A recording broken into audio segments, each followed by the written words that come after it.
Hey, good morning, and welcome to the UroPatient podcast. I'm your host, Vic Sinise. We meet every Saturday at 10:30 a.m. Central Time. And if you're watching us live, we're on YouTube and Facebook Live every week. And you can always watch our on demand by going to our UroPatient.com website, where you'll find all of our past episodes. Also, the best place to go to get any of our handouts, we've got a bunch of them, so go and check those out. Every program I put out, I have a handout with valuable information for you guys. So let's get started with our show this week. And this week's show, we're going to talk about bladder stones. Ooh, what are those things? So let's bring up our slides right away here and go over that. So what are bladder stones? We're going to understand some of the causes, symptoms, and management. So bladder stones are hard mineral deposits that form inside the bladder. They develop when urine becomes concentrated or when the bladder doesn't empty completely. That allows minerals to form crystals. Really, that's all stones are crystals. So why do they form? Bladder stones are often caused by conditions that prevent complete bladder emptying, such as benign prostatic hyperplasia, that's our BPH or prostate enlargement, or nerve damage. Chronic infections and even dehydration can also contribute. So who's at risk? Well, certain groups are more susceptible to bladder stones. Again, men over the age of 50, individuals with metabolic issues such as gout, and those with a history of bladder surgeries or at a catheter at higher risk. Now, you might wonder why the catheter could cause higher risk.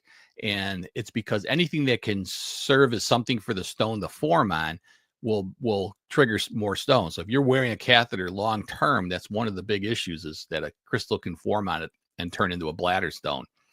I always remember when I was a kid, we used to do these experiments with making the rock candy, and you'd take and boil sugar and water until you got the sugar like highly concentrated, and you leave a little string, like our catheter, hanging into the solution, and the string is what we call the nidus that starts the crystals, and the crystals form on it, and we get that really nice rock candy. Not so nice when it forms inside your bladder. So how do bladder stones present?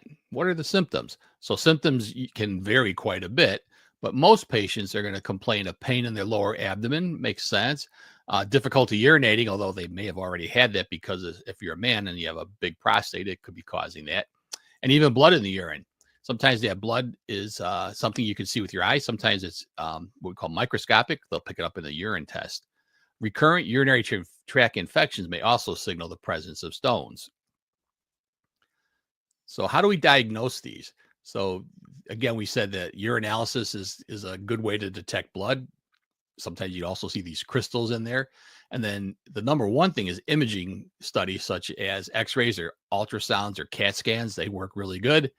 And in some cases, cystoscopy is performed to look directly into the bladder. Now, we talked about cystoscopy before, and we know what that looks like from previous episodes. That's that scope that the doctor passes inside the bladder, looking directly at it. Now let's take a look at some of those x-ray studies. So this is what the x-ray typically looks like. That arrow's pointing at your pelvis bone, the bone that you sit on. That's the pelvis. And down here inside there is where our bladder is. And we can see those two little, look like almost like eggs, don't they? Two little egg-looking things. Those are they're stones in the bladder. So that's what those are. A couple of little stones sitting in there. Now, this is a CAT scan, a little different x-ray. And it goes in. I always tell patients it's like looking at a loaf of bread where they slice the bread into different sections. And we're looking at each one of these CAT scans as a slice of the bread.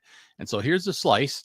And what we can see where that arrow is pointing, and those white things are bladder stones. That kind of ball that it's sitting in is the bladder. So it kind of gives you a nice representation of what that is. Now, so how do we treat this? Well, it depends on the size of the stone, basically. Some really tiny little stones, sometimes you can just pass those on your own. Patients have even noticed they'll go to the bath. They'll say, I was going to take a leak, and all of a sudden I heard this plunk as it hit the toilet. That was the stone. Now, as they get larger, then you're not going to be so lucky. You're going to probably have to have a surgical procedure done. And always want to treat what was the cause of the stones, so to prevent it. So let's talk a little bit about that surgery. So the surgery is the cysto that look in the bladder, like you see here in this picture. doc goes in with a scope. He can see the stone. If it's small enough, they can sometimes pull it right through the scope. Now, this is all done in surgery, by the way, so you're not awake for it. It's under anesthesia. If it's bigger, now we're lucky. We've got all these things like ultrasound and laser and things that we can touch the stone with and break it into tiny little pieces. And then those pieces then can also be washed out of the bladder. So it's rarely that we have to cut patients to operate, but not impossible. Sometimes you may find yourself going into for an open surgery to have big stones removed out of the bladder. And those stones are removed by surgically cutting into the bladder, removing the stones, and then sewing everything back up. You're going to be in the hospital, and you're going to probably have about 6 weeks of recovery before you kind of get back to normal. So you definitely want to prevent that from ever having to happen. So how do we prevent that? Well, it's pretty simple. Drink more water. So just like that experiment I was talking about, if you have your urine more concentrated, sort of like I talked about that string and the sugar, the more concentrated, the more likely it is to form into a stone. And so that's always the case. You're having issues where you're not emptying your bladder properly, that should be treated. We need to do whatever it takes to kind of get the bladder, whether it's an operation on the prostate or medications. And then if you've got conditions like we talked about, gout, those metabolic things that can cause stones to form, again, keeping all that stuff working the way it should is going to prevent you from getting stones in your bladder. They're not real common, but they are aggravating when they happen.